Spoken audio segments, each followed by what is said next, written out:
राज्यामध्ये जी अतिवृष्टी आणि महापूर आला त्यानंतर राज्य सरकारच्या वतीनं जे रिलीफ पॅकेज घोषित करण्यात आलं होतं त्याचा आज आढावा मंत्रिमंडळाच्या बैठकीमध्ये आम्ही घेतला। आतापर्यंत या अंतर्गत 8,000 कोटी रुपये हे रिलीज झालेले आहेत।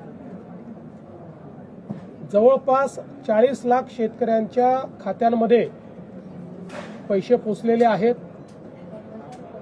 आज मंत्रिमंडळाच्या बैठकीत अजून 11,000 कोटी रुपये रिलीज करण्याला मान्यता देण्यात आली, कारण हे बजेटमधले पैसे नसल्यामुळे याला विशेष बाब म्हणून मान्यता देण्यात आली।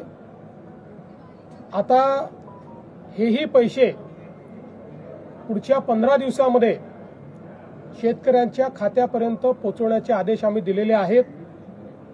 आत्ता जो काही निधी गेलेला आहे हा वेगवेगळ्या जिल्ह्यांमध्ये वेगवेगळ्या पद्धतीने गेलेला आहे। काही ठिकाणी तो पार्शल गेलेला आहे। याचं कारण आम्ही एक निर्णय घेतला होता की जशा याद्या येतील तशी मान्यता द्यायची, सगळ्या याद्यांकरता थांबायचं नाही। त्यामुळे कोणी हे कन्फ्युजन ठेवण्याचं कारण नाही की आम्हाला तर जे काही एनडीआरएफचे पैसे होते ते मिळाले पण 10,000 मिळाले नाहीत, आम्हाला 10,000 मिळाले पण 3 हेक्टरचे मिळाले नाहीत। ज्यांना 2 हेक्टरचे पैसे मिळाले आता त्यांच्या खात्यात 3ऱ्या हेक्टरचे पैसे आपण टाकतोय, जर ते 3 हेक्टरवाले असतील तर। त्यामुळे माझा अंदाज असा आहे की पुढच्या 15 ते 20 दिवसांमध्ये पूर्णपणे शेतकऱ्यांच्या खात्यामध्ये हे पैसे जातील। 90% आम्ही शेतकरी हे पुढच्या 15 ते 20 दिवसात कव्हर करायचा प्रयत्न करू। 10% तरी देखील लागतील, कारण काहींच्या अकाउंट्समध्ये प्रॉब्लेम आहेत, काहींच्या रेकॉर्ड्समध्ये प्रॉब्लेम आहेत, काही ठिकाणी मल्टिपल होल्डिंग आहे, तेही सॉल्व्ह करण्याचा प्रयत्न चाललेला आहे। आता याच्यामध्ये निधीची कुठलीही कमतरता उरलेली नाही। फक्त आपण एक समजून घेतलं पाहिजे की याची प्रोसेस आहे, त्या प्रोसेसमध्ये 2 वेळा याद्या व्हॅलिडेट कराव्या लागतात। कारण जसं कोणी पात्र सुटू नये तसंच कोणी अपात्र किंवा जो एलिजिबल नाही त्याच्या खात्यामध्ये पैसे जाऊ नये याकरता याच्यात मोठ्या प्रमाणात आपल्याला त्याचं रिव्हॅलिडेशन करावं लागतं। एक सुदैवाने ॲग्रीस्टॅकचा डेटा असल्यामुळे ॲग्रीस्टॅकचे जे अकाउंट होल्डर आहेत या कोणाचंही आम्ही ई-केवायसी करत नाहीये, अन्यथा ई-केवायसीलाच 1 महिना लागला असता। फक्त एखाद्या केसमध्ये जिथे ॲग्रीस्टॅकमध्ये नाव नाही आणि एलिजिबिलिटी आहे त्यांचंच केवळ ई-केवायसी आपण करतोय। त्यांनाही आपण पहिले मदत देऊ, त्याच्यानंतर मग ई-केवायसी करू, असाही निर्णय आपण केलेला आहे। त्यामुळे पुन्हा एकदा सांगतो की जवळपास आपण त्या ठिकाणी जी थेट मदत आहे त्यापैकी 8,000 कोटी रिलीज केली आहे। 11,000 कोटी आज रिलीज आपण करतो आहोत आणि आता ती आपल्या शेतकऱ्यांच्या खात्यामध्ये जायला सुरुवात झालेली आहे। घाई करू नका, अजून थांबतो कळून जात नाही। दुसरं असं आहे की आता मोठ्या प्रमाणात शेतमालाच्या खरेदीचा विषय आलेला आहे। याही संदर्भात आम्ही सगळीकडे आता रजिस्ट्रेशन सुरू करतो आहोत। रजिस्ट्रेशनचं कारण आपल्याला माहिती आहे, आपण ही पद्धत याकरता सुरू केली की पूर्वी जर रजिस्ट्रेशन केलं नाही तर व्यापारीच शेतकऱ्याचा माल विकत घेऊन कमी पैशाने विकत घ्यायचे आणि सरकारला जास्त पैशाने विकायचे, आणि म्हणून आता आपण शेतकऱ्यांचं रजिस्ट्रेशन घेतो आणि मग त्यांचा माल रजिस्ट्रेशन नंतर खरेदी करतो। तशा प्रकारचं रजिस्ट्रेशन आपण सुरू केलेलं आहे। शेतकऱ्यांना माझी विनंती आहे की शेतकऱ्यांनी रजिस्ट्रेशन करावं। व्यापारी जर हमी भावाप्रमाणे तुमचा माल खरेदी करत असेल तर जरूर व्यापाराला विका, पण हमी भावापेक्षा कमी भाव जर व्यापारी देत असतील तर रजिस्टर करून सरकारच्या खरेदी केंद्रावर आपला माल टाका। आपल्या खात्यामध्ये हमी भावाप्रमाणे आपल्याला पैसे मिळतील। तर या संदर्भातली सुरुवात देखील संपूर्ण राज्यामध्ये आपण केलेली आहे। यासोबत आज सोलापूर, तुळजापूर, धाराशिव ही जी आपली रेल्वे मार्ग आहे याच्या सुधारित आराखड्याला मान्यता देण्यात आलेली आहे। जवळपास 3,295 कोटीच्या आराखड्याला मान्यता दिली आहे। 50% पैसे यातले राज्य सरकार देणार आहे, 50% केंद्र सरकार देणार आहे। यामुळे मोठ्या प्रमाणात या ठिकाणी धाराशिव जिल्ह्याला तर फायदा होणारच आहे. पण आपल्याला माहिती आहे की जे काही धार्मिक पर्यटन आहे, रिलिजियस टुरिझम आहे, कारण तुळजापूर आणि पंढरपूर हे दोन्ही आपल्याकरता अत्यंत महत्त्वाचे सेंटर्स आहेत आणि त्या दृष्टीनं सोलापूर जिल्हाच एकूण अशा प्रकारे जोडला गेल्यामुळे त्याचा फायदा होणार आहे, यालाही आज मान्यता दिली आहे. आपल्याला कल्पना आहे की यापूर्वी आपल्या राज्यामध्ये आपण एक विजन 2047 बनवायला हातामध्ये घेतलं होतं. खूप मोठ्या प्रमाणात सगळ्या विभागांनी जवळपास 7 लाख स्टेक होल्डरशी चर्चा करून, सर्व्हे करून, त्यांचे एस्पिरेशन्स घेऊन आपण हा आराखडा तयार केलाय. या आराखड्यामध्ये 2030 पर्यंतची उद्दिष्ट आहेत. 2035 जेव्हा महाराष्ट्र 75 वर्षाचा होईल तेव्हाची उद्दिष्ट आहेत आणि 2047 जेव्हा विकसित भारत आपण तयार करणार आहोत तेव्हाची उद्दिष्ट आणि त्याचा रोडमॅप आपण तयार केलाय.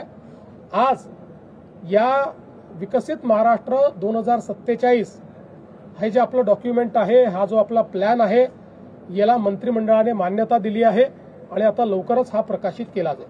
शेतकऱ्यांचे एकूण मदती पॅकेज जाहीर केलेलं आहे, त्यापैकी किती टक्के अंमलबजावणी असं आहे की जे थेट शेतकऱ्यांच्या खात्यात जाणार आहे ते जवळपास 21,000 कोटी रुपयाचं पॅकेज आहे. त्यापैकी मी सांगितलं 8,000 कोटी हे आम्ही ऑलरेडी रिलीज केलेले आहेत. 11,000 कोटी आज रिलीज करण्याकरता दिलेले आहेत आणि 1,500 कोटी रुपये स्वतंत्रपणे आम्ही रिलीज करतो. त्यामुळे ते पूर्ण जेवढं पॅकेज आहे ते सगळं रिलीज करतो. वसंतदादा शुगर इन्स्टिट्यूट चौकशी संदर्भात काही बातम्या येतात, त्यामध्ये काही तथ्य आहे की? मला असं वाटतं की काही लोक जाणीवपूर्वक या ठिकाणी आमच्यावर अन्याय होतोय, आम्हाला मारलं जात आहे, अशा प्रकारचा एक माहोल तयार करण्याचा प्रयत्न करतायत. काही लोक विनाकारण ज्याला आपण असं म्हणू शकतो की आम्ही शहीद होतो असं दाखवण्याचा प्रयत्न करतायत. त्या सगळ्यांना मी सांगू इच्छितो, वसंतदादा शुगर इन्स्टिट्यूटची कुठलीही चौकशी राज्य सरकारने सुरू केलेली नाही. या ठिकाणी ज्यावेळेस आपला गाळप हंगामाची बैठक झाली होती त्या बैठकीमध्ये वेगवेगळे जे पैसे आपण कापून घेतो त्याचा विनियोग नेमका काय होतो या संदर्भातली माहिती घेतली पाहिजे असं सर्व समक्ष ठरलं. त्यामध्ये आपण वसंतदादा शुगर इन्स्टिट्यूट करता वर्षानुवर्ष 1 रुपया हा कापून घेतो.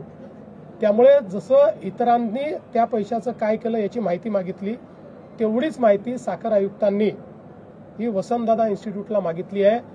त्या बैठकीत वसंतदादा इन्स्टिट्यूटचे पदाधिकारी पण होते, सगळे साखर कारखानदारही होते.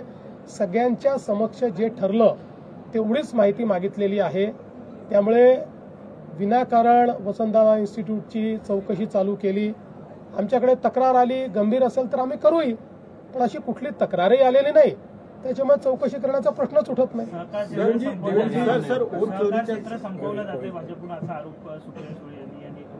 म्हणूनच मी म्हटलं की बघा, काही लोकांना रोज खोटे डॉक्युमेंट दाखवण्याची सवय जडली आहे.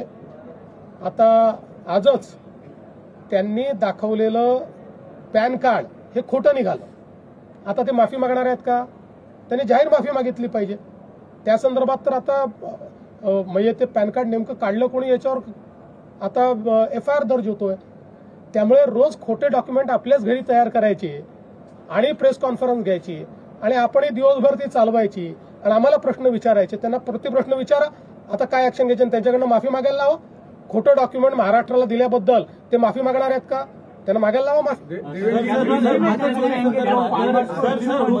यांनी दिलेल्या निवेदनासंदर्भात आपण बैठक बोलली होती, परंतु कुठलाच शेतकरी नेता असं आहे की रात्री उशिरा 1 वाजता बच्चू कडू यांनी मला मेसेज पाठवला की आम्ही बैठकीला येणार असं आपल्याला म्हटलं होतं, पण आमचे सगळे शेतकरी नागपूरला जमा होत आहेत आणि आम्हीच तिथे नसलो तर त्यातनं वेगळं कन्फ्युजन तयार होईल, म्हणून आमचं मागणीपत्र आम्ही तुम्हाला पाठवतो आहोत, तुम्ही त्याच्यावर निर्णय करावा आणि आम्ही काही बैठकीला येणार नाही.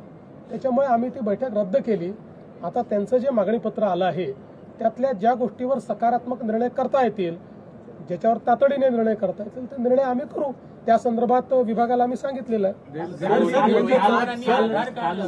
मतचोरी संदर्भामध्ये वारंवार केलं जात आहे. काल देखील आदित्य ठाकरे जसं राहुल गांधींनी पत्रकार परिषद घेऊन बोगस मतदान आहे तसं दाखवलं होतं, तसं आदित्य ठाकरेंनी दाखवलं. माझी अशी अपेक्षा होती की आदित्य ठाकरेंनी मी महाराष्ट्राचा पप्पू आहे असं प्रदर्शन हे करू नये अशी माझी अपेक्षा होती. कारण मला वाटत नाही की ते महाराष्ट्राचे पप्पू आहेत, मी काही त्यांना म्हणतही नाही.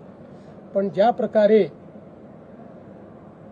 राहुल गांधींनी मोठी स्क्रीन लावून त्याच्यावर इकडून तिकडे येरझाऱ्या घालायच्या आणि खोदा पहाडवर चुहा भी नाही निकला अशा पद्धतीचं वक्तव्य करायचं, दुर्दैवाने तेच काल या ठिकाणी आदित्य ठाकरेंनी केलेलं आहे. माझी एवढीच अपेक्षा आहे, मी काय बोलणार नाही.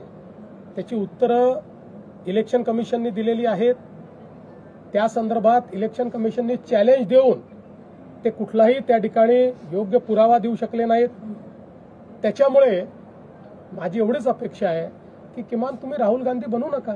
याच मुद्द्यावरून 1 नोव्हेंबरला सर्वपक्षीय आंदोलन, त्याच्यावर मी कालच सांगितलंय कव्हर फायरिंग आहे. त्यांना माहिती आहे निवडणुका हारणार आहे म्हणून कव्हर फायरिंग करतात. देवेंद्र जी, जिस तरीके से आदित्य ठाकरे ने कल जो वर्ली में दिखाया और उसके बाद 1 नवंबर को मोर्चा ले जाने की तैयारी, इसको कैसे देखिए, मेरी अपेक्षा इतनी थी कि मैं आदित्य ठाकरे को थोड़ा बहुत जानता हूं, इसलिए मुझे अपेक्षा नहीं थी कि वो भी पप्पूगिरी करेंगे.